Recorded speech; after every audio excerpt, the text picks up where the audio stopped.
Hali ya mambo katika vita vya Irani na Israeli inazidi kuwa mbaya, huku Irani ikirusha makombora zaidi ndani ya Israeli na kutilia mashaka mazungumzo ya amani.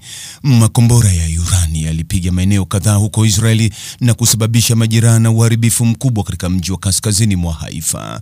Waziri wa mambo ya nje wa Irani alisema hakuna nafasi ya mazungumzo hadi pale Israeli itakaposimamisha mashambulizi yake.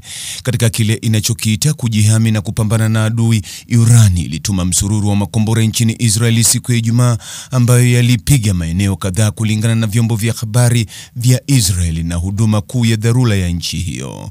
Watu wawili walijeruhiwa vibaya katika mji wa kaskazini wa Haifa.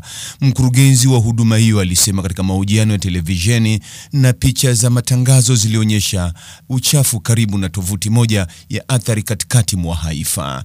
Pande zote mbili zilirushiana risasi hata mawaziri wa Ulaya walipokuwa wakikutana na mwanadiplomasia mkuu wa Irani nchini Uswisi kujaribu kutuliza mzozo huo uliodumu kwa wiki moja.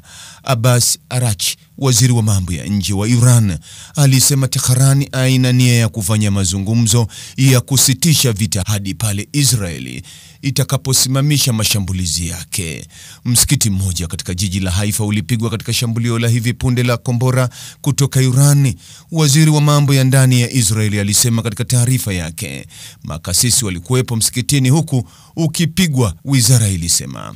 Kwa upande wake, jeshi la Israeli limesema lilishambulia betri za makombora ya kutoka ardhini hadi angani kusini magharibi mwa Iran.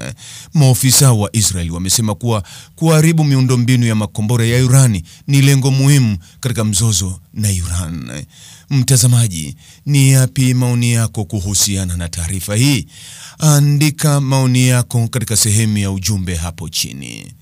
Like na subscribe pia, ili uwe wa kwanza kupata habari wa chungu tele.